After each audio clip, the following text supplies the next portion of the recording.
means lead or draw. E means out. So the drawing out of a person's innate talents and abilities by imparting the knowledge of languages, scientific reasoning, history, literature, rhetoric, etc., the channels through which those abilities would flourish and serve. A quantum leap was taken from the above definition to the new dehumanizing definition used by the experimental psychologist found in an outline of educational psychology, Barnes and Noble, New York, 1934, revised edition by Rudolf Peitner and others. The truly revolutionary definition claims that, quote, learning is the result of modifiability in the paths of neuron conduction. Explanations of even such forms of learning as abstractions and generalization demand of the neurons only growth, excitability, conductivity, modifiability. The mind is the connection system of man, and learning is the process of connecting. The system response formula is adequate to cover learning of any sort, and the really influential factors in learning are readiness of neurons, sequence and time, belongingness, and satisfying uh, consequences. Let's look at the first part. Learning is a result of modifiability. So when you're modifying, what are you doing?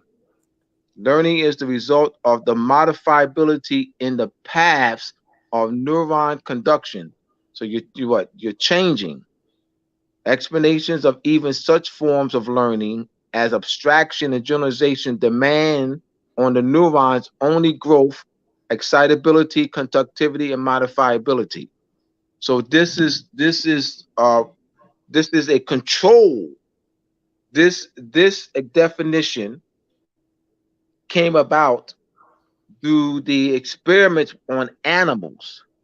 Mm-hmm. Oh. To, yeah, so they to get because Rockefeller donated $100 million. He donated $100 million, and he donated that $100 million to and it's they established the General Board of Education, and that by donating $100 million, that means he was the man. And you donate $100 million, you're the man. Well, you're in control. You- As far as control, as far as policy, Mm-hmm. legislation, that's what I mean. The man meaning that you have the control. Mm-hmm. You have that wand, that controlling wand, and policy, and what is decided, and what is pushed. So he put a lot of finance behind that. So when you think when you things don't just happen. So this definition, along with this definition, was policy. Now, what was going on? Now let's look at this. Now, I just want us to analyze this. This is like let's go back to the New Century definition, the New Century Dictionary of the English Language. It's 1927. So that Mm-hmm. means I'm gonna just want to help. This is how I analyze, y'all. This is how I analyze. All right. So I just want people to take a walk in my mind. I want them to walk with me in my mind. All right. This is how Abdullah Bey analyzes. All right. So I don't just read that definition. I'll read the New Century Dictionary of the English Language, Appleton, Century Crofts, New York, 1927. So I'll stop there. I'll stop there and analyze the year, 1927, Mm-hmm. which means that definition was before 1927. That's the year of the dictionary. So that definition was already in what? Motion.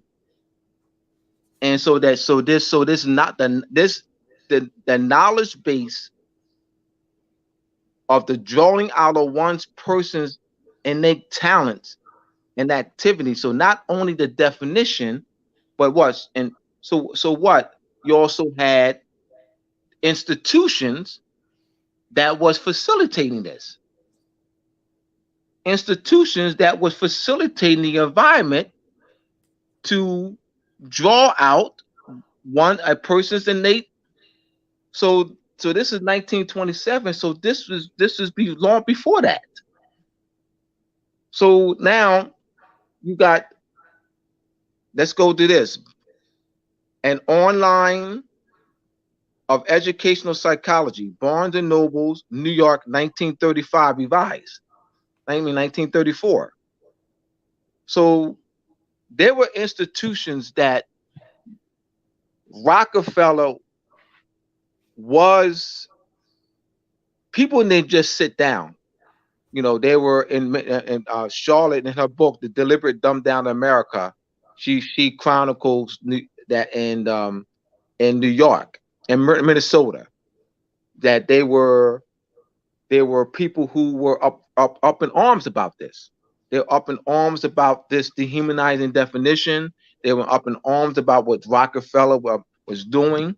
All right, but Rockefeller once again donated $100 million. So you can be up in arms all you want. He donated $100 million, and so he had politicians in his back pocket, and so he wielded a lot of power. So people didn't just sit down now. They didn't just fold their hands and not fight. They did.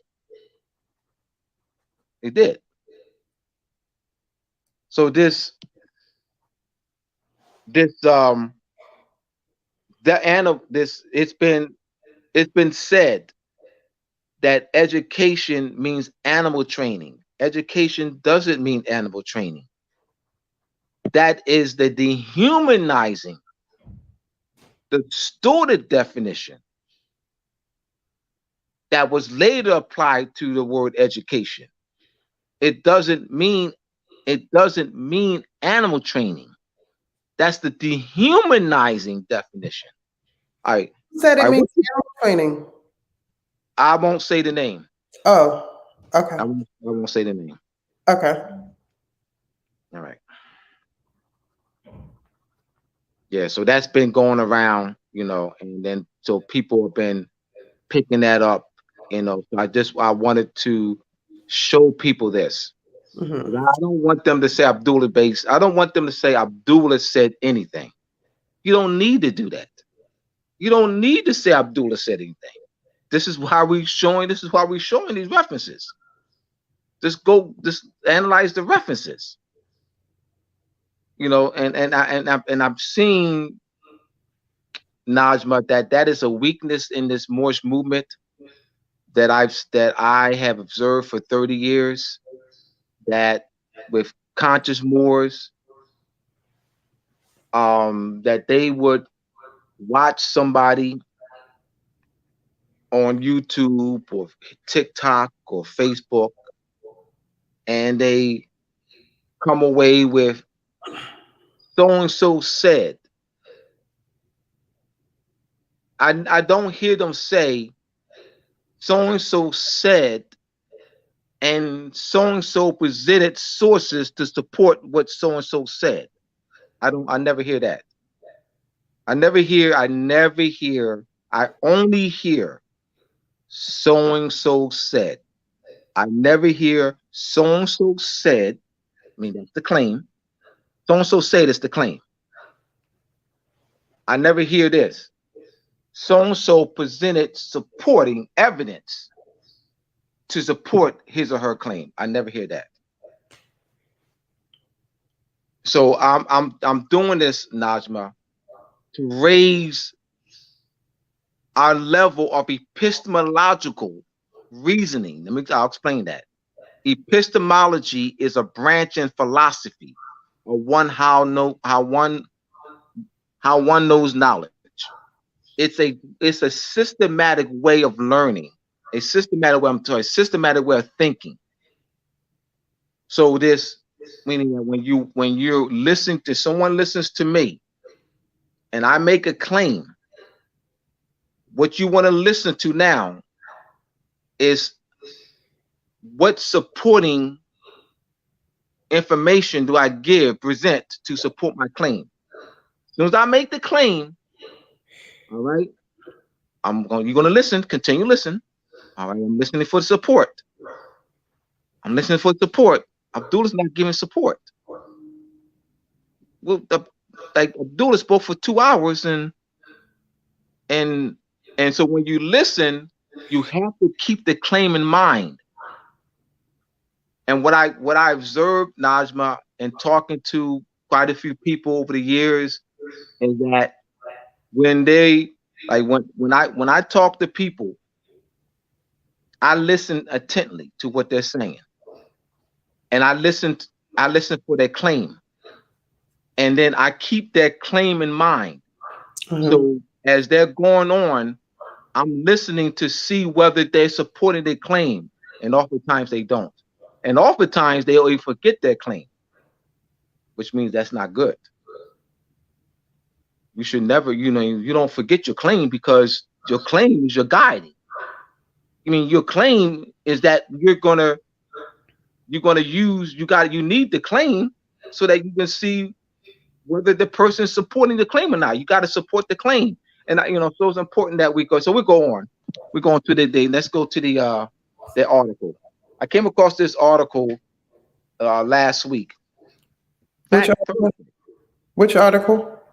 The article I sent you last week. The one you said is still we still want to use this one. Yeah, we don't. No, that's. Oh, you know what? Let's see. You know what? Go back to page 2. I saw something. I think that was. Is that? Hold on. Not this one. 1 minute. You said page 2. Yeah. No, of this. Yeah. Go back to page 1. Let's go to the bottom of page 1. Okay. An in-depth understanding of the deplorable situation found in our nation's schools today is impossible without an understanding of the redefinition in the above statements. Education in page 2. Education in the 21st century will, for the majority of youth, be workforce training. See, that is the humanizing. What did it say? Something training? I can't. It's too small, so I know that. Workforce training. Okay. Yes. Thus the need for Pavlovian Skinnerian methodology based on operative conditioning, which in essence is at the heart of the above dehumanizing definition of education. This sowing of the seeds through redefinition will reap the death of traditional liberal arts education through the advent of mastery learning, outcome-based education, and direct instruction, all of which will be performance-based and behaviorist. So how we were taught, Najma, in school is based on the redefinition, the dehumanizing redefinition of education. So which means that this gives insight, because that what were the type of instructions that were given on before Rockefeller. What was the type of instruction that was given? I mean, in 1927, Rockefeller. You're saying in 1927 this was going on.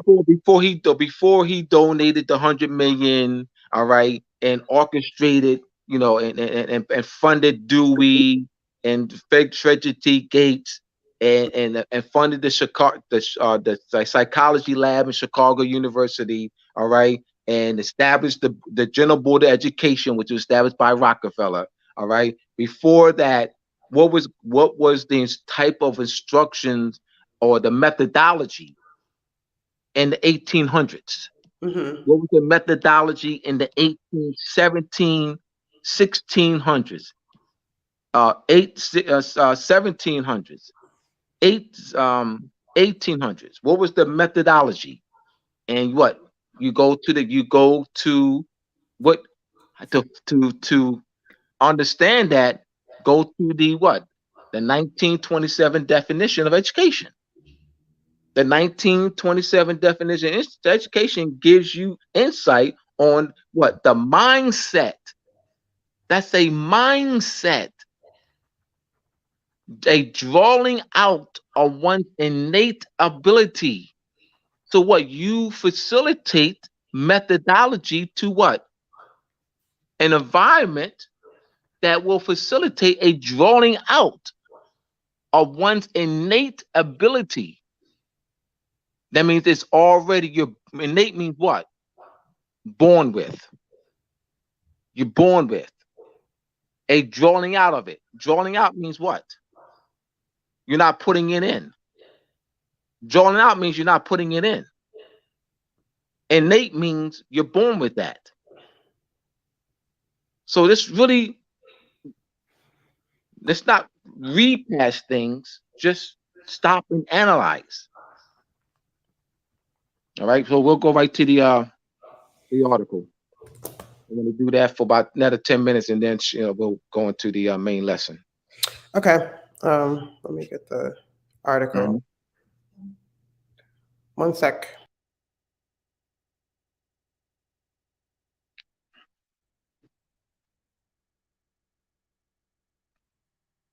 So I want people to, I am challenging y'all to think. I am. And that's what I do. I'm challenging people to think. I do. And I know, and I won't stop it. I know I frustrate people. I know I can be a pain in the ass. I know. I'm not a pain in the ass. I'm viewed by some as a pain in the ass because you have not been challenged to think. I'm only viewed as a pain in the ass because you have not been challenged to think. That's all. I'm not a pain in the ass. The view that I am is that you have not been challenged to think. Are we talking? You're funny. Well, I'm just keeping it. I'm just keeping it real.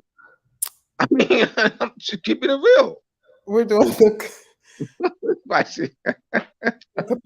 the capitulation. Is that the one you're talking about? The article that you just had up. The article you had up before. Already had it up?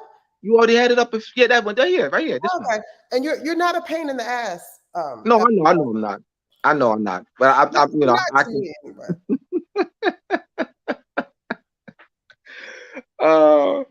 The origin of education. I came across this article last Thursday.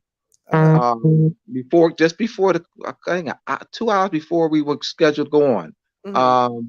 The origins of education and mandatory schooling. All right, this ties into what her book. This ties into Charlotte. All right, the origins of education and mandatory schooling prior to the late 1800s. Education was a private practice that took place in private institutions or through homeschooling. That all changed in 1902 when John D. Rockefeller created the General Education Board in conjunction with Frederick T. Gates. Frederick T. Gates was a close friend, business, and personal advisor to Rockefeller.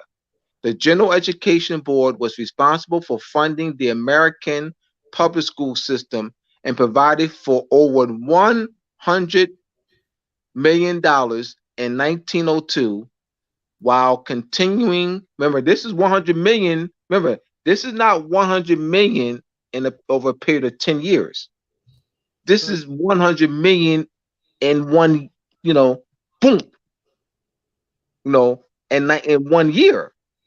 And I mean, that was it's 100 million. I mean that so that is a lot of power right there you can wield. All right. So 1902, while continuing their support beyond 1902, it if we follow the money, the General Education Board was responsible for the creation of the American public school system. Does education not play a large role in manipulating the consciousness of human beings? By consciousness manipulation, I mean trying to influence the way that the human being perceives the environment around them. That's that definition. Let's go. Perception. That's that definition. That's that redefinition of education. By the consciousness manipulation, I mean trying to influence the way that the human beings perceives the environment around them. In order to implement this system, teachers need to teach, and somebody needs to teach the teachers, and somebody needs to teach them too. It's it's time we Next page. Next page, yes. It's time we start questioning the real purpose of education and who exactly is putting human beings through this system and for what purpose. Early school, early age schooling. From an early age, we are forced into a mandatory school system that requires and encourages youth to attend for a large portion of their human life for 6 hours a day. Each child is required to learn the accepted version of reality in order to fit into the specific mold desired by the elite. Just like television, a large part of school is simply programming. It's ironic how the same families behind the funding are responsible for many inhumane atrocities that took place throughout history. They are also behind big oil, big pharma, food, and other industries that are becoming more transparent as of late. Kids who do not fit into the system and do not resonate with it are usually labeled and medicated. Yep. Essentially, the whole point of school is to shape the reality of the student. We are taken from a very early age and put into the institution. From there, we are shown how the world works and what we need to do to survive in it. School literally paints the perception that we need to do. Next page. Well, that we need to do well in order to have a job so we can make money and pay our bills. It has nothing to do with the type of growth the human being needs. The concept of grades and marks do not signify any level of intelligence. In school, we are shown the idea of an authority figure, how the world works, and what intelligence is. Quote, never confuse education with intelligence, Albert Einstein. Quote, I don't want a nation of thinkers, I want a nation of workers. End quote, John D. Rockefeller. Read that again. I don't want a nation of thinkers, I want a nation of workers. John D. Rockefeller. And quote, in our dreams we have limited, this is the general board education philosophy. This is in our dreams we have limitless resources, and the people yield themselves with perfect docility to our molding hand. The present education conventions fade from our minds. The present, the present educational conventions fade from our minds and unhampered by tradition. Let's see. So there was all see that let's go back to what I was saying. What was in place? what was in place, what were they doing, what were they suppressing. He's letting you know the present educational conventions fade from our minds, and unhampered by tradition, we work our own good will upon a grateful and responsive rural folk. We shall not try to make these people or any of their children into philosophers or men of learning or of science.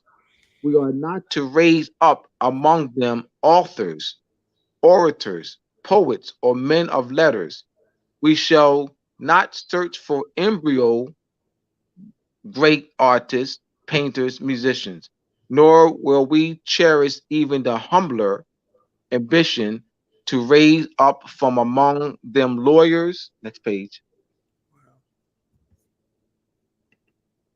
doctors, preachers, statesmen, of whom we now have ample supply. Frederick T. Gates. The power of, and this is in the General Board of Education, that's the General Board of Education policy, 1902, Rockefeller.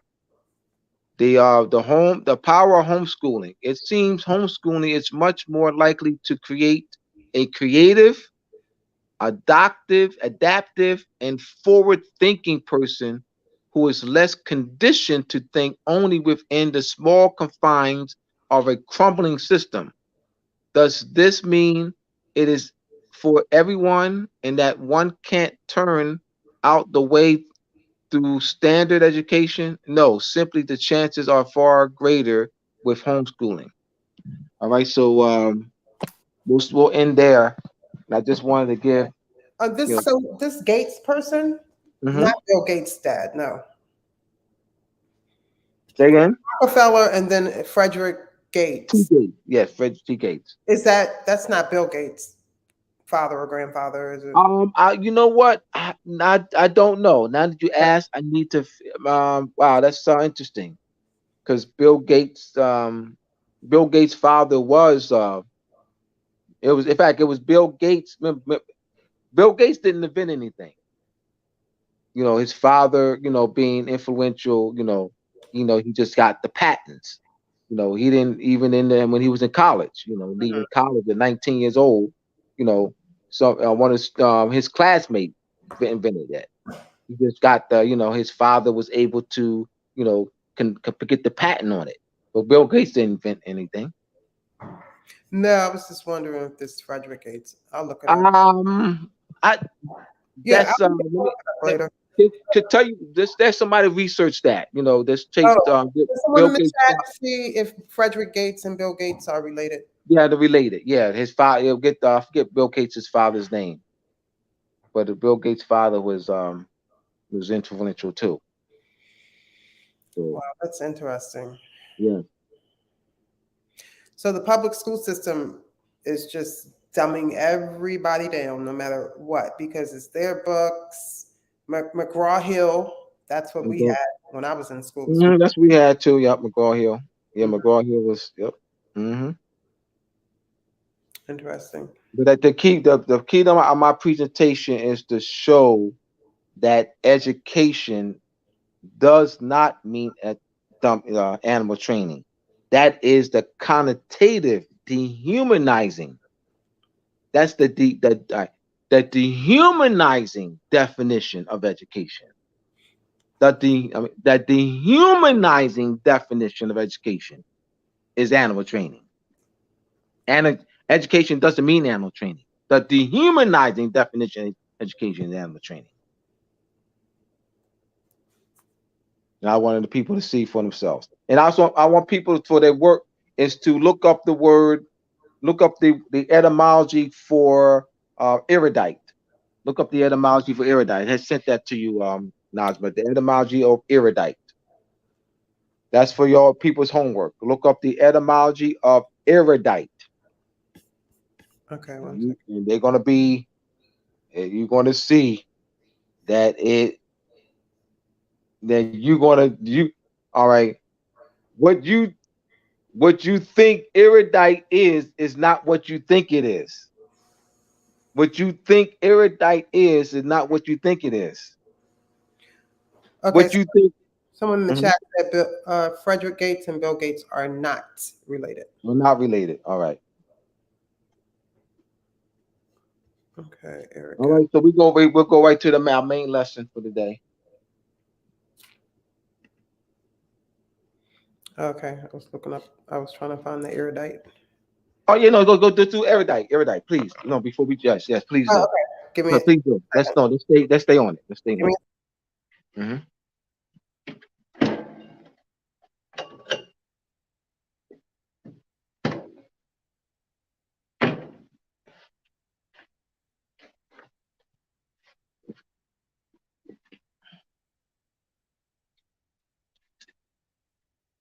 Mm.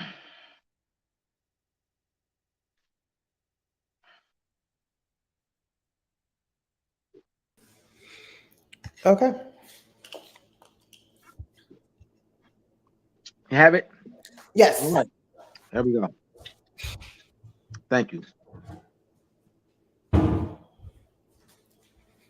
So we have here, and this is the etymology. Yes, it is. All right. So now, I want people to keep in mind the etymology of education. The 1927 New Century Dictionary, a drawing out of a person's innate ability, right? A drawing out of a person's innate ability. Now let's look at erudite. I don't want them to say Abdullah said anything. Do you know erudite derives from the Latin eruditus, the past participle of the verb erudere, meaning to instruct. Oh, to instruct. Hold on. Education, a drawing out of a person's innate ability. Erudite, to instruct. Education, a drawing out of a person's innate ability. Erudite, instruct. So where does erudite doesn't mean a drawing out of a person's innate ability. Erudite means instruct. The etymology of the word erudite, instruct. A closer look at the verb shows that it is formed by combining the prefix e, meaning missing or absent, with the adjective rutus, which means rude, all right, or ignorant. Rutus is also the source of the English word rude. We typically use rude to mean discourteous or uncouth, but it can also mean lacking, refined, or uncivilized. Taking these meanings into account, erudite stays true to its next page. Did you get it's true to its etymology. Someone who is erudite has been transformed. Someone who is erudite has been transformed from a roughened or uninformed state to a polished and knowledgeable one through a devotion to learning. All right. Education means what? A drawing out of one's innate ability. A drawing out of one's innate ability. Erudite means you're rough, that you got to be smoothed out. I mean, like a stone, a rough stone. You have a rough stone. All right, just drawing an analogy here. And then, you got to, you know, get that stone to be smooth. Hey, Nazma, the Yes. stone is erudite. The stone is now erudite. It was rough, and I worked it, and All right. The stone is now erudite. But education means what? Drawing out of one's innate. It doesn't mean that you're rough. It means that you already have the talent in you. It's in you already. It's in you already, and you have to be drawn out. I just want people to analyze it for yourself, y'all. For yourself. Because I don't want them to say Abdullah said anything.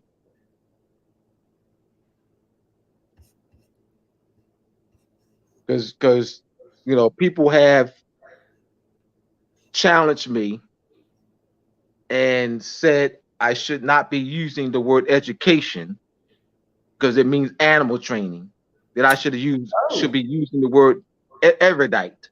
People have challenged me and said, meaning that I should not use the word education because it means animal training, and I should use instead the word erudite. I want them to see it for themselves. That's why I'm doing this. So they don't have to say Abdullah said anything. You're not going. You're not going to have a bunch of Abdullah Bey said. You're not going to have that. I'm against that. I work hard to have people not say that. That's why we presenting information. That's why we presenting it. Because there's too much of so and so said. So and so said. That is weakness. That's not raising a people. That's being handicapped. You're handicapping them. You're handicapping them. You're not raising them. You're handicapping. You're not raising them. You're handicapping them. Yeah, we don't need to be handicapped. That's for sure.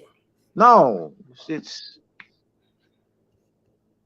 it's called enabling.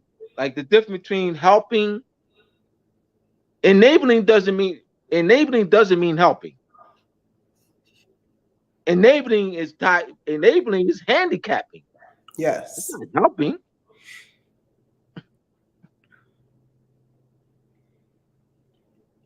Okay. All right, we go right to the main lesson.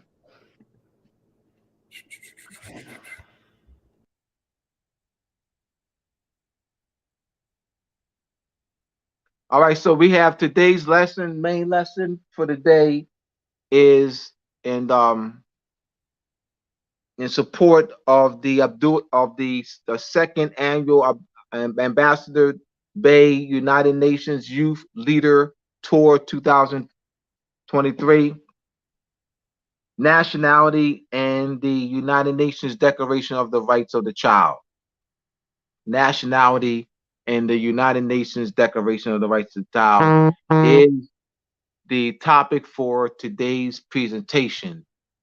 Here, Nationality, the United Nations Declaration of the Rights of the Child, second annual Ambassador Bey's United Nations Youth Leader Tour 2023 at the United Nations on Friday, August 25th, which is tomorrow.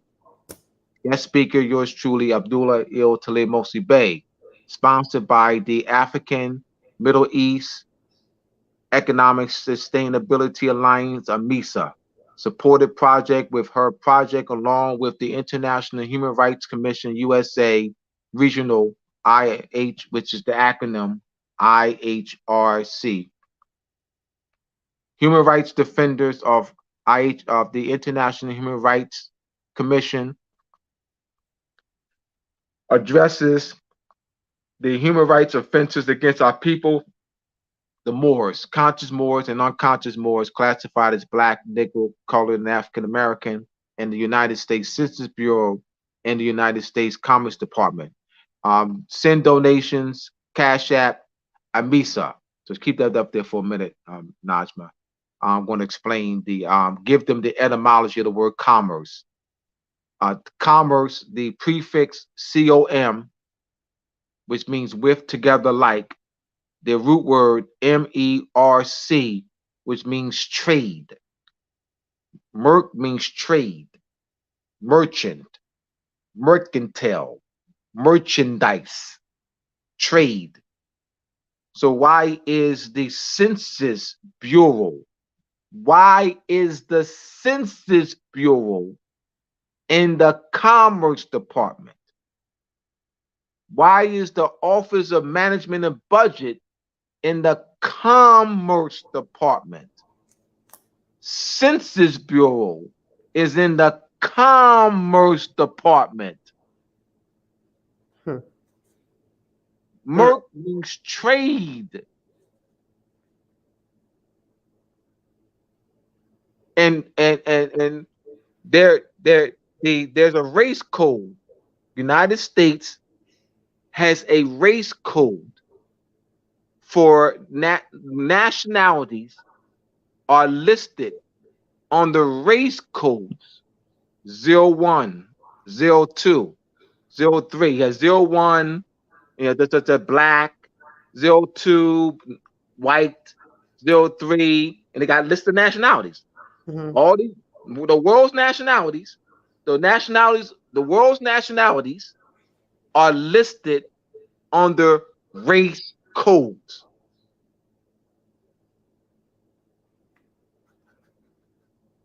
So you're dealing with race. So they did was race is a fiction.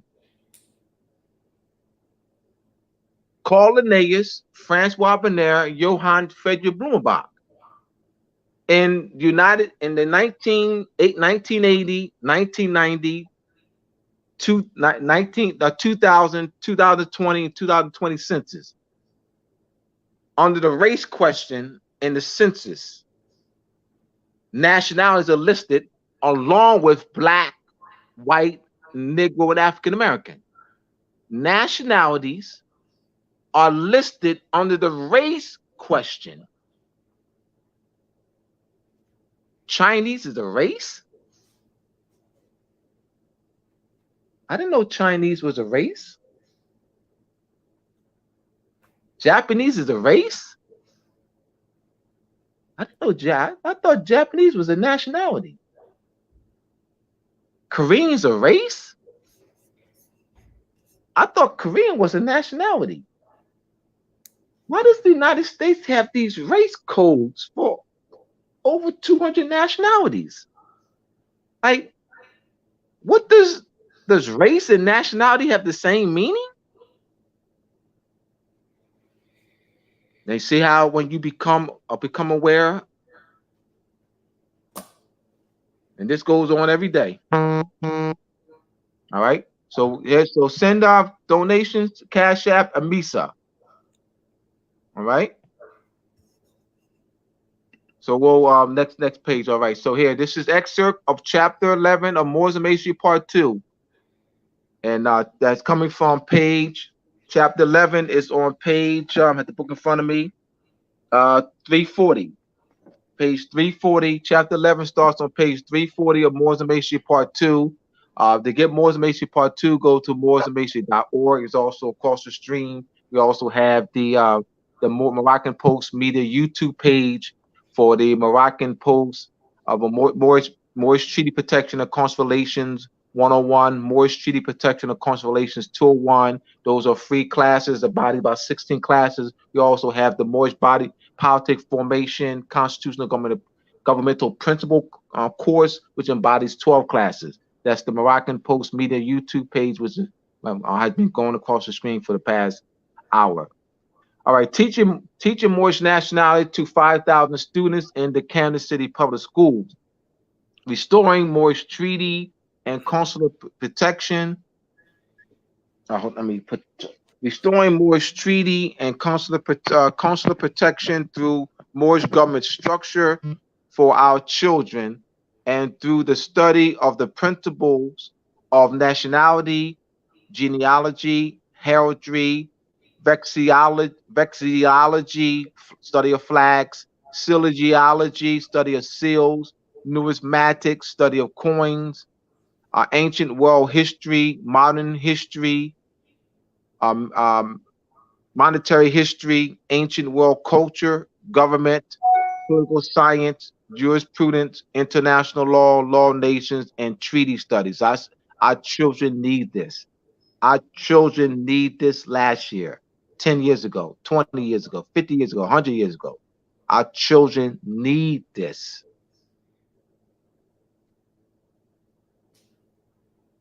My goal was to teach my students that the nationalities, national identities of all people worldwide are rooted in their national origin, ancestry, descent, consanguinity, bloodline, and genealogy, pedigree, parentage, lineage, and not in their complexion, skin tone, pigmentation. I taught these lessons on nationality to 5,000 students of Moorish descent classified as Black, Negro, Colored, and African American in the Kansas City, next page, public schools for 10 years in support of the United Nations Universal Declaration of Human Rights, the United Nations Declaration of the Rights of the Child, the International Year of the Child, 1979. I taught the principles of nationality to 5,000 students in the Kansas City public schools for 10 years. Section 1 of the United Nations Universal Declaration of Human Rights states, quote, everyone has a right to a nationality. Principle 3 of the Declaration of the Rights of the Child states, the child shall be entitled to a name and nationality.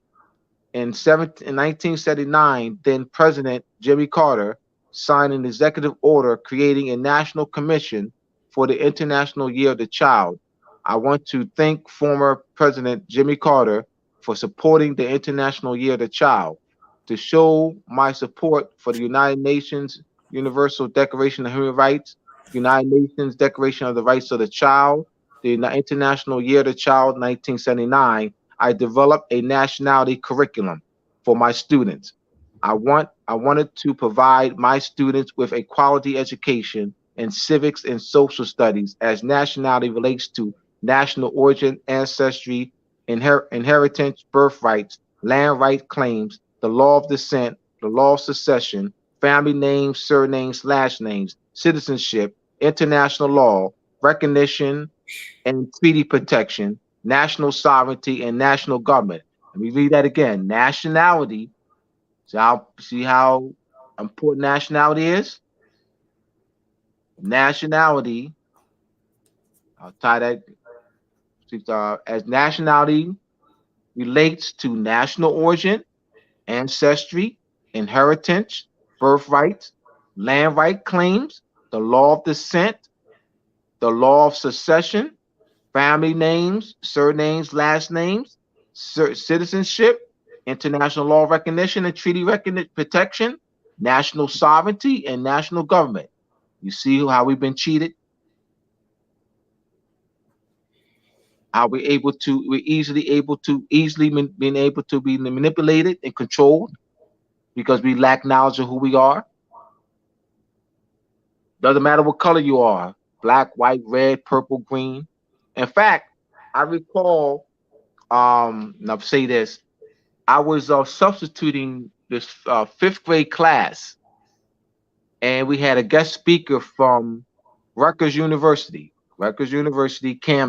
Camden branch, Rutgers University, Camden branch. This was a brother, a more classified nigger color black. Um, he came from the humor, I think was called interrelations or foreign relations department, or it was a foreign relations. I think we have foreign relations department, the foreign relations department, the Department of Foreign Affairs. Yeah, Mm-hmm. right. And I recall that. Why? Because I'm like, and because he said to my students, this was years ago. He said during his presentation to my students, it doesn't matter what you call yourself, black, white, red, purple, and orange. This is the reason why I'm mentioning, highlighting Foreign Affairs Department. Foreign Affairs Department at Rutgers University in Camden. It doesn't matter what you call yourself, black, white, red, purple, orange. We're all the same. That's what he said. I looked up in shocked, bewildered, dismayed, disappointed. So this dumbing down of our people regarding nationality or the lack thereof makes us easy victims. And we're just the pickings for the world. I'll continue. I use an interdisciplinary, next page. I use an interdisciplinary approach to teaching my students nationality. I incorporated civics, social studies, geography, history, international law, political science, etymology, semantics, genealogy, heraldry, vexillology, and sillyology into my lessons. Section 1 of the United Nations Universal Declaration of the Rights of the Child, everyone has a right to a nationality. Principle 3 of the United Nations Rights of the Child states, the child shall be entitled to a name and nationality. All right? Now let's look at names. When you're looking at family names or surnames, what they call last names, our people not having the knowledge that surnames, last names, or family names are based in consanguinity, national origin, ancestry, descent. So say, well, my last name, well, you're German? You're Irish? You're French? No, I'm black. No, I'm like, all right, but I'm confused. That's an English name, English family name. That's a French family name. That's an Irish family name. What I'm saying is that we're clueless when it comes to that. We just say my family name. That's called social engineering. That's social engineering. And it's passed down from one generation to the next, where that there's no cognitive thinking connection of the relationship between family name and nationality, pedigree, ancestry. Like there is like my family name.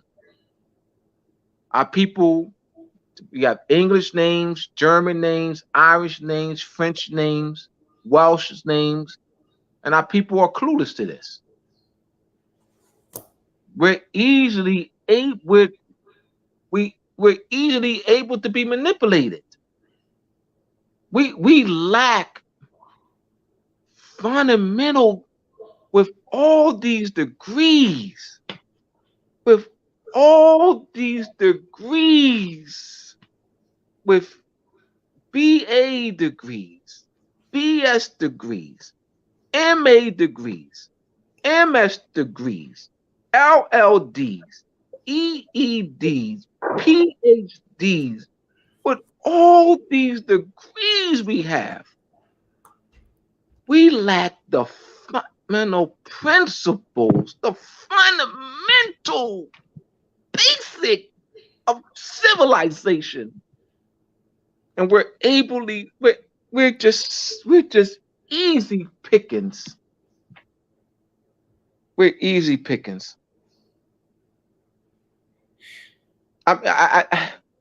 We really think, I know that because the degrees, we're really educated because of the degrees. We are so behind on fundamentals. We've been stripped of our name, nationality, history, heraldry, land rights, flag, birth rights, marital practices, headdresses, festivals, rituals, ceremonies. I mean, you know how valuable that knowledge base is. You know how valuable. It's like it's as if it's in it's in a dumpster. Nationality, uh, festivals, holidays, ceremonies, hairdressers, marital practices. You know, it's over there. It's in a dumpster, and then we just walk by the dumpster every day. Oh, it smells. Najma. So it's on purpose. A lot of this has been planned. I mean, Of course. $100 Absolutely, Najma. Absolutely. $100 million Absolutely. is enough money. Absolutely. You know, just drawing that analogy of like, you know, ooh, that smells. Yo, nationality. No, that stinks. Our marital practices. Ooh. Our turban and feathers.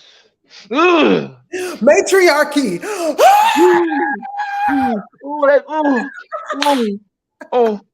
um, our, our rituals and celebrations and A candle split. You're practicing wickedness.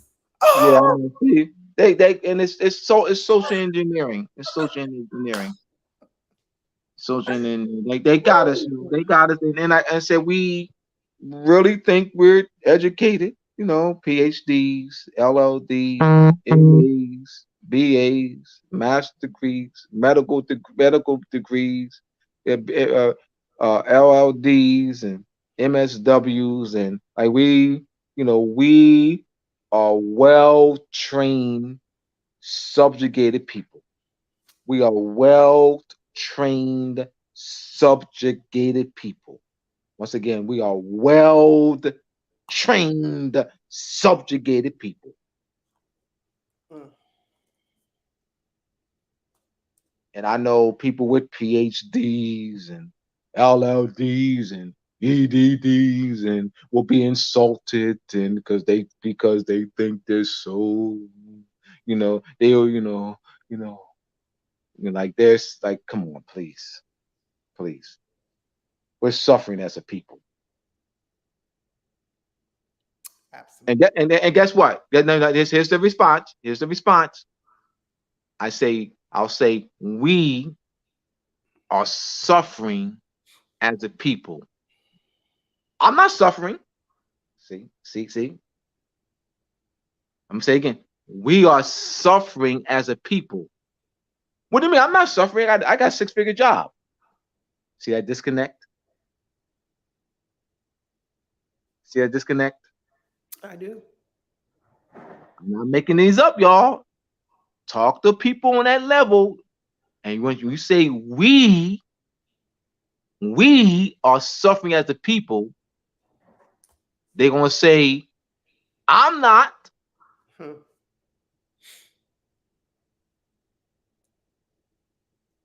It's See? true. You're right. Am I making it up, y'all, Najma?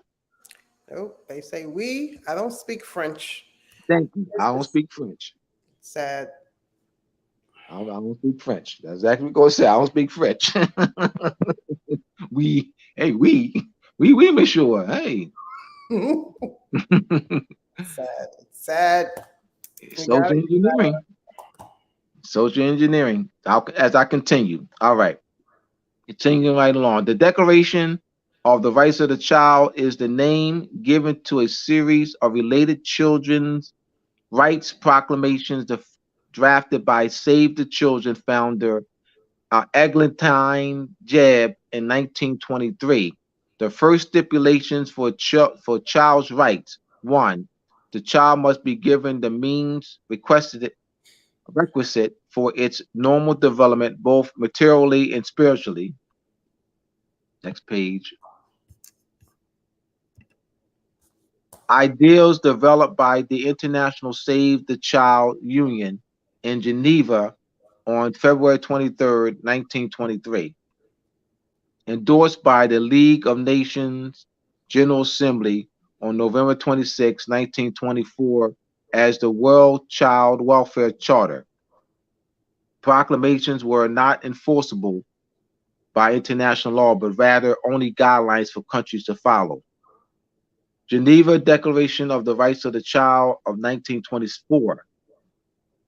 United Nations General Assembly Resolution 1386, Session 14, Declaration of the Rights of the Child. On November 20th, 1959, the United Nations General Assembly adopted a much expanded version as its own Declaration of the Rights of the Child, adding 10 principles in place of the original 5.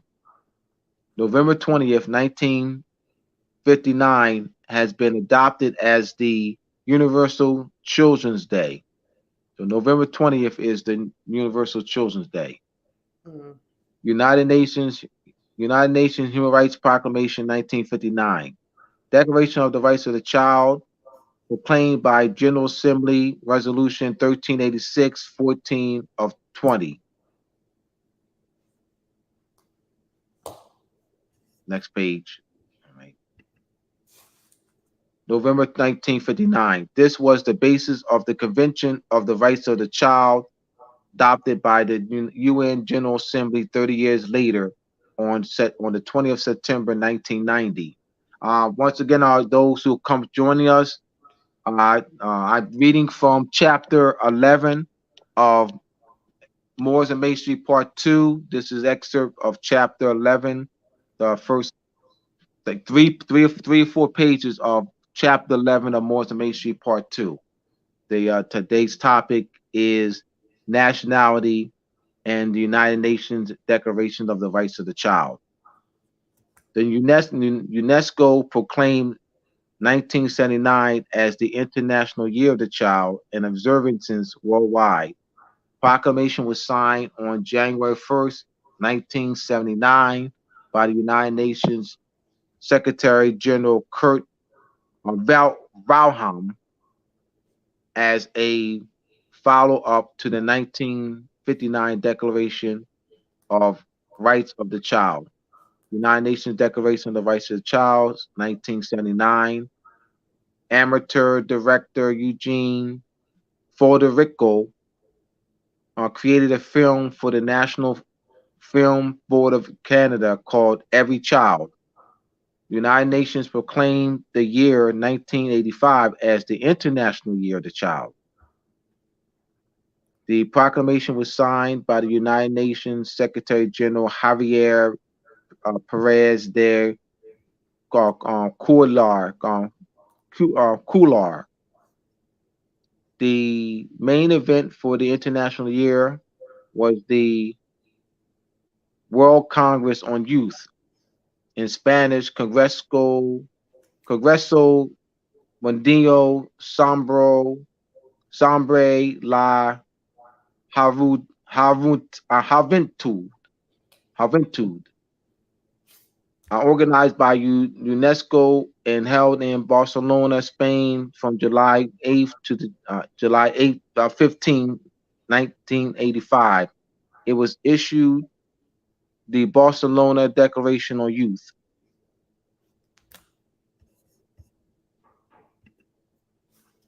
International Youth Conference and World Youth Festival, Kingston, Jamaica, April 6th to 10th, 1985, issued the Kingston Declaration on Youth. Friendly gathering of youth, Beijing, China, May 10th to May 24th, 1984. The 12th World Festival of Youth and Students, Moscow, USSR, July 24th to July 27th to August 3rd, 1985. International Year International Youth Year Conference on Law, Montreal, August 5th to the 9th, 1985. Center for Social Development and Humanitarian Affairs efforts resulted in the UN Convention on the Rights of the Child, 1989. I wanted to offer this, we're going to put this in the book so that I can educate people on these past international conferences on youth, that you can start incorporating, this knowledge. So that's why I wanted to offer this, and I wanted to do this tonight as I am scheduled. I am the guest speaker tomorrow for the Ambassador Bay's the 2023 second annual Ambassador Bay's uh, United Nations Youth Leader Tour 2023. So I thought that this would be fitting. This is it's timing. Timing that I do this tonight. And that bring the energy, carry the energy into tomorrow. Yes. As I do lives, tomorrow morning. So make that connection. It's good. It's good timing. Definitely. I gotta get the flyer. I'll get it in a minute. Yes. United Nations Convention on the Rights of the Child. You talking about the flyer for the 8th? Yeah, we're gonna put that up there too. Yes. The United Nations Convention on the Rights of the Child, adopted the 20th of November 1989. On September 2nd, 1990, the United Nations Convention on the Rights of the Child became international law.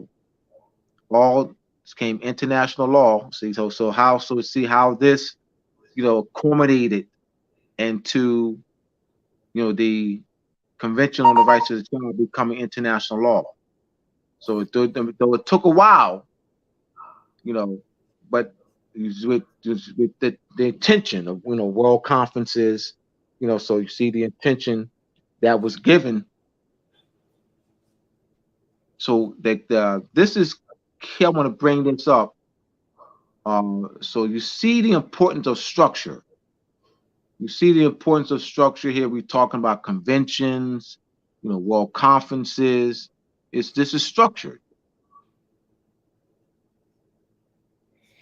All United Nations members states except Somalia, South Sudan, and the United States. The United States has, I believe, since signed it. I have to look more into. Let me check that out. Next page. United States are party to the convention.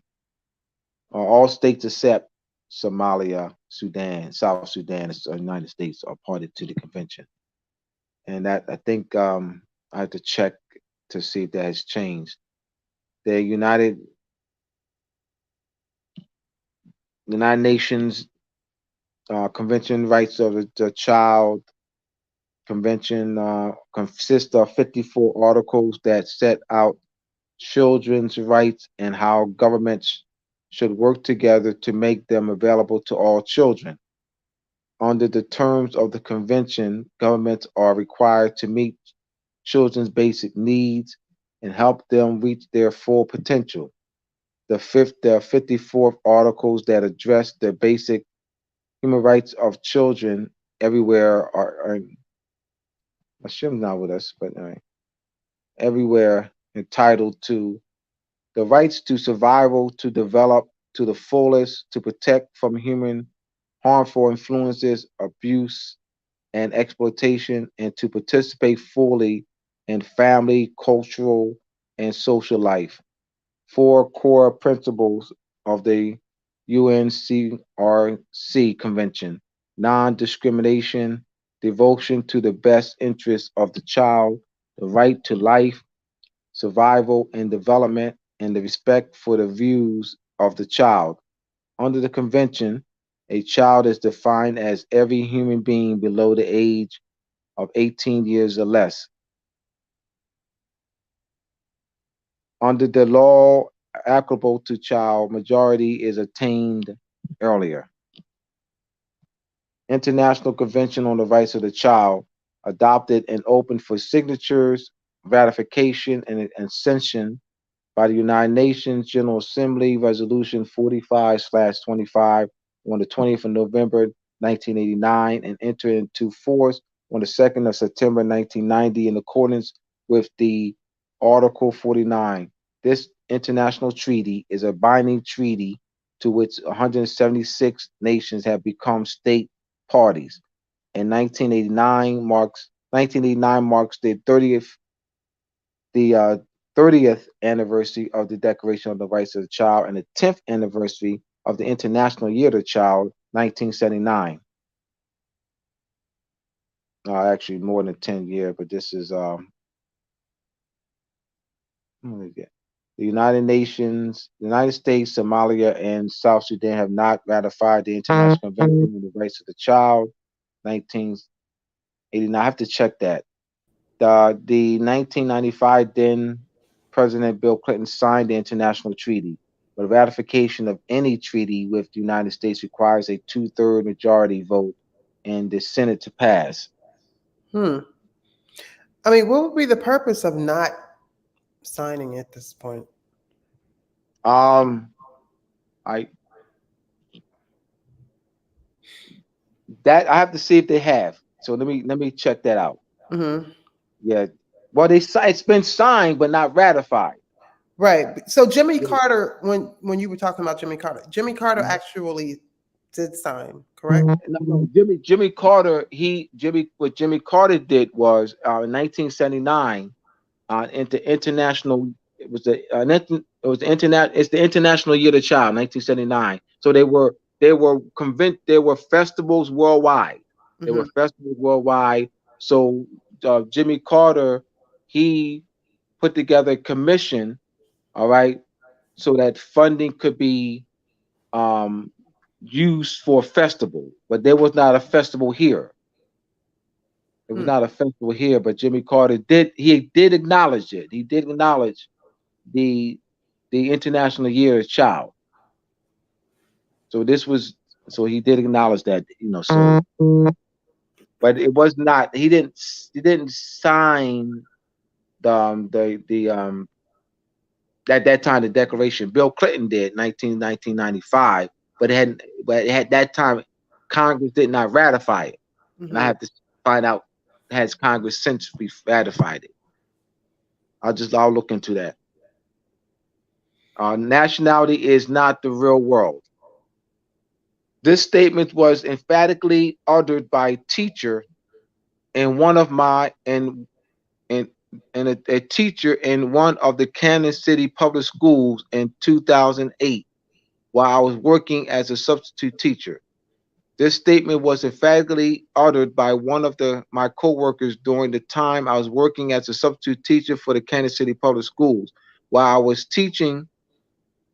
talking to several teachers during our lunch period in the teachers' lounge about the principles of nationality and the fact that people of the various nations of the world are not identified by shades of colors or complexions or pigmentation, but by nationalities. One of the teachers uttered emphatically, "Nationality is not the real world." I said to the teacher that nationality is the real world. People of the various nations throughout the world are not identified by shades of colors or complexions, such as black, white, red, brown, and yellow. They are identified by nationalities, indicating their national origin, ancestry, descent, and nation to which they belong. For example, if you have one of Chinese nationality identifying one belongs to China, one of German nationality identifying one belongs to Germany. And continue next page. Oh. And one of French nationality identifying one belongs to France. It took several years for me to understand why my coworkers said emphatically that nationality is not the real world. I was so focused on what she had said rather than why she had made the statement. Mhm. I came to understand that her concept of quote unquote real world is based on her personal experiences with the race categories as well as the experiences of millions of our people who have been indoctrinated into using the race category of black to identify themselves on various applications throughout their lives and who are unconscious of our Moorish nationality, Moorish history, culture, philosophy, international law, and Moorish treaties.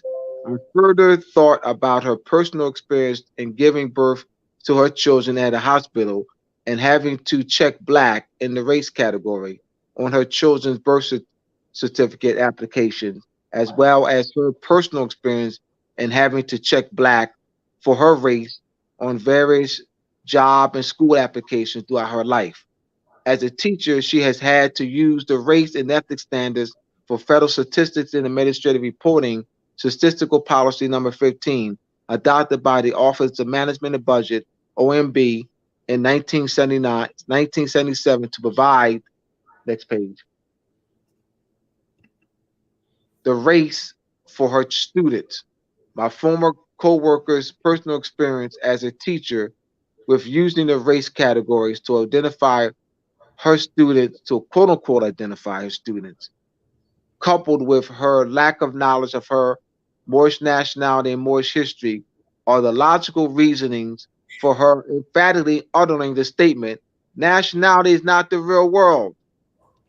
Race and ethnic standards for federal statistics and administrative reporting, statistical policy directive number 15, American Indian or Alaska Native, Asian or Pacific Islander, Black, Hispanic, white. Why is nationality the real world? International Convention on the Rights of the Child, 1989, Article 7. The child shall be registered immediately after birth and shall have the right from birth to a name, the right to acquire nationality, and as far as possible, next page, the right to know and be cared for by his or her parents. My challenge in teaching the principles of nationality to 5,000 students in the Kansas City Public Schools for 10 years was that all the students whom I had taught used the term white and black, used the terms white and black to identify, quote unquote, identify people. Furthermore, I was confronted with criticism from some of the students, for they have been indoctrinated all their lives that the human family with the various nationalities and national origins are quote unquote identified by skin tone, skin color, skin tone, complexion, pigmentation, black, white, brown, red, and yellow. The students who are classified as black in the race and ethnic standards for federal statistics and administrative reporting, directive policy number 15, strongly believe they are black because of the light, brown, and dark complexions of their skin. The Puerto Ricans, the quote unquote Puerto Ricans, quote unquote Hispanics, quote unquote Latino students even think that their classmates are quote unquote black because of their light brown and dark complexion. The schools in the United States are mandated by the Office of Management and Budget of the United States Census Bureau and the Commerce Department to classify their students using the 5 race categories in Directive Policy number 15. Because I am in support of the United Nations Declaration of the Rights of the Child and the International Year of the Child, 1979, I developed an interdisciplinary curriculum that focuses on teaching next page, the students the principles of nationality and the connection it has to ancestry and national origin, names of national lands and governments, inheritance, birthrights, genealogy, and family names, surnames, last names, the law of succession, the law of descent, national sovereignty, constitutional protection, recognition, as well as international law and treaty law. an interdisciplinary approach to teaching the principles of nationality, teaching across the curriculum, the 7 liberal arts, the trivium, grammar, logic, rhetoric. Next page. Quadrivium, arithmetic, geometry, astronomy, music. I taught my students the foundation of nationality and its application. The study of nationality taught as the foundation for the study of history, civics, international law, geography, social studies, genealogy, heraldry, vexillology, syllogiology, and coat of arms, family names, surnames, last name, clan names, nationality and its connection to consanguinity, genealogy, descent, ancestry, national origin, pedigree, parentage, lineage, nationality and its connection to family names, surnames, last name, clan names, nationality and its connection to national, next page, national sovereignty, nationality and its connection to citizenship, nationality and its connection to international law, nationality and its connection to domestic law, nationality and its connection to treaty protection, nationality and its connection to recognition and protection, constitutional recognition and protection, nationality and its connection to human rights, vocabulary, words to define, nationality, national origin, consanguinity, ancestry, descent, genealogy, pedigree, parentage, and lineage. This is all. This is the help. Those who are listening, those who have my book. This is the help that the adults and in structuring curriculum and teaching. So this is why I put this in the book. This is why I'm doing this tonight to give guidance on so you can see that the nationality is at the center of all of this. And it can be incorporated in every avenue of study. And was this a public school? What's that? Was this a public school? Yeah, Kansas City Public Schools. I taught at different ones. It was not just one. I taught at like 7, 8 of them, different ones. You incorporated your own. Yes. Yes, I taught 5,000. Yes, absolutely. I taught this. This was not the staff didn't. I mean, the teachers. I mean, the principals and stuff didn't know. Right. Like I didn't give. This was. I had to this. This is how the lessons came about. The lessons came about when students would ask me. I always wore my tar boots. So the students do not associate the tar boots with the land. They don't associate the tar boots here. That is like I'm somewhere else. I came from somewhere else. Like I came from Afghanistan. So I was born and raised in Afghanistan or somewhere. I was puzzled.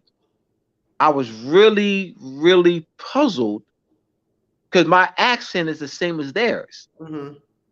Like I was puzzled. Like I don't speak with a distinctive accent. I'm born and raised in Camden. I'm teaching in a Camden. They're born and raised in Camden. I speak with the same accent. I don't speak with someone born and raised in Nigeria, someone born and raised in Jamaica, someone born and raised in Saudi Arabia. I don't speak with that accent. I speak the same accent they have. So I was puzzled because many students asked me that, Mr. Bey, where you from? Like I was puzzled. And then a student pointed to my tar boots of the reason why they're asking. And I would say to them, I'm puzzled. I have the same accent as you. Someone from Nigeria, Sierra Leone, Kuwait, Jamaica, Trinidad, their accent is not the same as someone born and raised in Camden. So it's logical for them to ask where they're from. It wasn't logical. It wasn't logical. I apologize that I deal with logic. It wasn't logical for them to ask me where I'm from. They would ask me as if I was from another land, like, but it's the taboos. It's the taboos. That's why they ask me. Mm. The taboos. Mm-hmm. So they don't associate the taboos as, tying to the land. They don't think that it's that. They don't see the taboos as being indigenous to the land. They see us that foreign to the land. They see the taboos as foreign to the land. Yeah, we really, so a lot. So you would have students. So Mr. Bey, where you're from, and so I would say that I'm native, indigenous, aboriginal to the land that you're on. Mm-hmm. What does that mean? So those lessons, that's how the lessons came about. Mr. Bey, what are you? Well, I'm a male. I'm a male. I would, they would get, now you know what he mean. We know what you mean. You know what we mean. So that, so I developed, so I became more structured in my lessons. Mm-hmm. I became more structured, taught them what money is, I became very structured in my lessons. So this is part of the structure. This is part of the structure lessons. Good. It's more too. I have more in the book,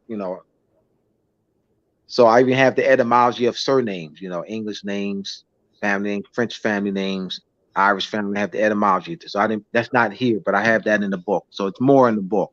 Mm-hmm. You want to fill some questions? Yes. Statements and questions. What'd you say? I want to end at 10:30 because I got to. Yeah, you gotta get up. You got a big day. Yeah, so. Somebody said study the 1870 U.S. naturalization requirement laws. Somebody said Moors have to state that we have been fraudulently branded U.S. citizens without requiring adherence to the U.S. naturalization laws. This is a crime against humanity, denying Moors their humanity. Someone said, here's a question. If Article 20 of the Treaty of Peace and Friendship already recognizes consular jurisdiction, what is the purpose of a letter rogatory? All right. A letter rogatory, you have what's it called, that came about through a international convention, the convention on the letter rogatory, and it's a letter rogatory for judicial assistance, and so letter rogatory ties into consular relations. The reason why you would have a letter rogatory because you're dealing with foreign affairs, so you're dealing with judicial assistance. So you say that if you want to get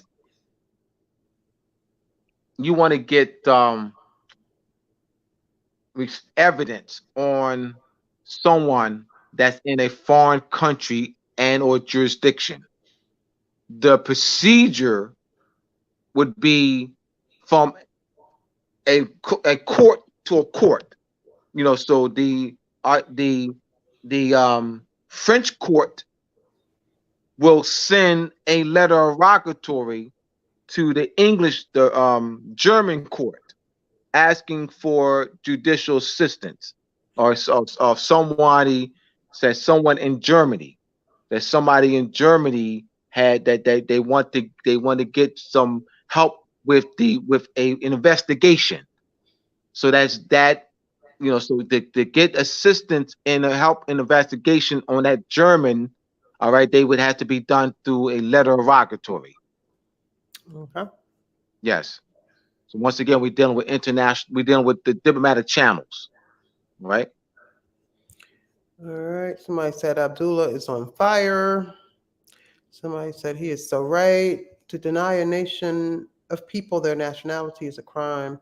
Absolutely. To be a U.S. citizen, you Absolutely. must denationalize your Moorish nationality, which is a requirement of the U.S. naturalization requirement laws. All right, all right, let's all right. Well, that person is using nationality in a sense of citizenship, right? Since you can't denationalize your nationality. That's all right. So it's not denationalizing your nationality. It would be your allegiance. It's allegiance, not nationality. It's not de. All right. He or she is using nationality in a political sense. That's that's birthright theft. That's corruptive birthright theft to use nationality in the sense of citizenship. Because nationality is based in pedigree, ancestry, lineage, descent, blood. The 1935, I love gives you know me, I'm a source guy. I gotta get because I don't want people to say Abdullah said anything. That's right. That's right. The 1935 German Nationality Act. In that act, Germany used German in a consanguinity sense and not in a political sense. Prior to that, German was used in a political sense, but they made it clear in the 1935 German Nationality Act that German would be used in its consanguinity sense, which is its proper sense. What's been happening, Najma, and those who are listening, is that nationality has been interchanged with citizenship in the international arena. That is a corruption. The Article 15, Section 2 of the United Nations 1948 Declaration of Human Rights reads, everyone has a right to change his nationality. Najma, that's a construct. That is a deceptive construct. You can't change your bloodline. See that? See, I did it. See what I did? See, it's important that we understand that nationality identifies your bloodline, your ancestry, your lineage, your national origin, your pedigree, your descent. So it's not a denationalizing or more your nationality, it's allegiance. It's changing your allegiance. It's renouncing allegiance and what? Proclaiming. It's renouncing allegiance. Renouncing allegiance. All right. We don't need to renounce allegiance. Hear me out, please. I'm glad this came up, man. See how this? I'm trying to. I mean, because it needs clarity. Najma, I come to your house. I subjugate you and your children. I subjugate you and your children. You don't have allegiance. That's not allegiance. I'm subjugating you. I then 10 years later, I released the physical chains. But prior to that, I draft a legislation that you're now citizens of my body politic. Remember, you're in captivity now. You're in a subjugated captivity state. I did not make you whole. I denied you your right to self-determine. Like, you're not determining that. You are destitute. You're in captivity. You're subjugated. I am determining for you.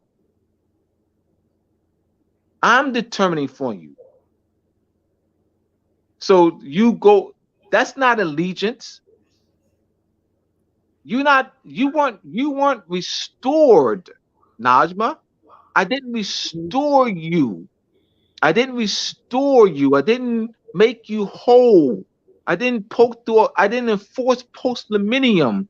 I didn't return you to your original condition. And then now you're now in a state of being restored. And then now you can decide, after being made whole and being restored to your original condition, whether you want to be a citizen or not. But if you are in a subjugated state, a state of captivity, destitute, that's not allegiance. So there's no renunciation of allegiance on our part. We in that subjugation. We have to make the argument. Look up subjugation in international law. We have to bring forth the argument. All right, please, my brother, hear me out, my brothers and sisters. Please hear me out. We have to invoke international law. Conscious Moors are using United States laws, United States Constitution, United States legislation. We must invoke international law. We must invoke international law. We must use the term subjugation. When you use the term subjugation, it now places the subject matter in the venue of international law. We keep putting it in the United States venue. We keep in the United States venue. We got to take it out of the United States venue. Take it to the international venue. Use the word subjugation, because now you're talking a subjugation of a nation of people. And tied to subjugation is also a denial of their rights of sovereignty and self-determination. We lack knowledge. I said this last week, Najma. We must increase our knowledge of international law and treaty studies. Okay, someone said I didn't ask the question. Okay, at Moroccan Post Media, what about the original Moorish nobility? That was Germany, Switzerland, England, Albion, Russia, France, Italy, etc. Question mark. Nature knows no color line. Yes, yes. Okay. The Moorish nobility, absolutely, yes. Chapter 6, of Nature Knows no Color Line. The Negro as Moor in the European aristocratic and coat of arms.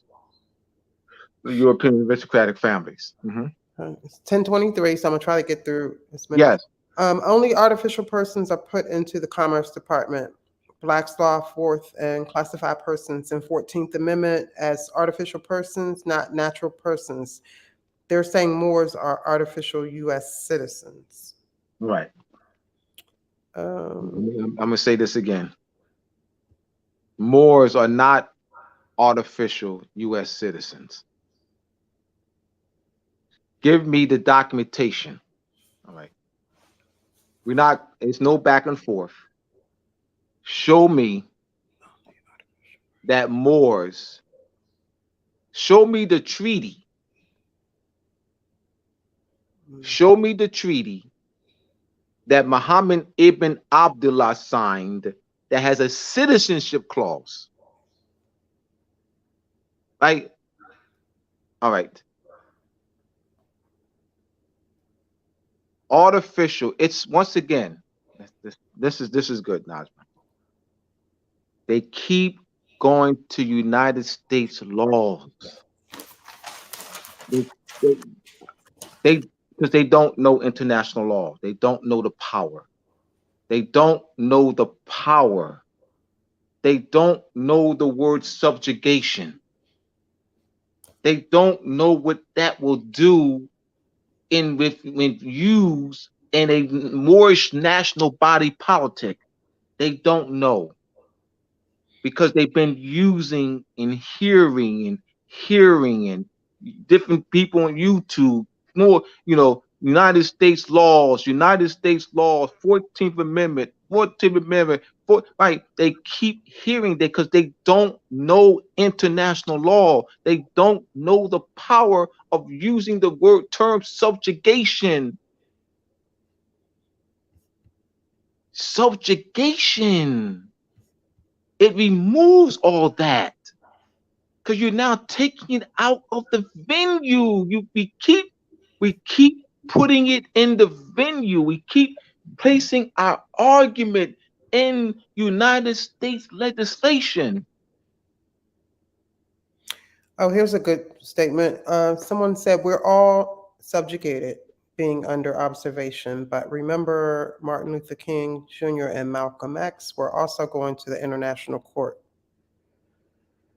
Thank you. Mm-hmm.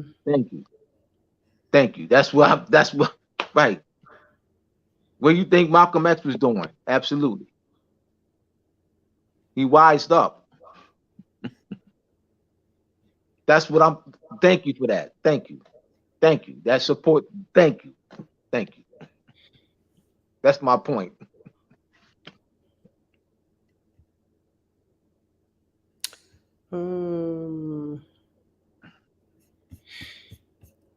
Okay, that's all right. So until next week, I probably want to do a review. We did the 3 parts of, does the United States court have the lawful treaty authority to hear Moorish cases? We did part 1, 2, and 3. So I might want us to do a review before we move on to another topic, but let's do a review. All right. I wanted to address this topic today because of my scheduling to speak tomorrow. So I just wanted to bring that, flow that energy from today to tomorrow. Mm-hmm. So we're going to do a review. Look at reviews. The Moorish Treaty. Does the United States courts have lawful treaty authority to hear Moorish cases? Parts 1, 2, and 3. So that's those were the last 3 presentations we've done. Review those, and we're going to do a review next week. Okay. Can you give us a quiz? Yes. In the review, we'll give a quiz. Perfect. All right, everybody. Thank you for joining us. I hope everybody has a good week. And Abdullah, be safe. We will see you next week. And yes. Peace and love and light, everyone. All right. Peace, everyone.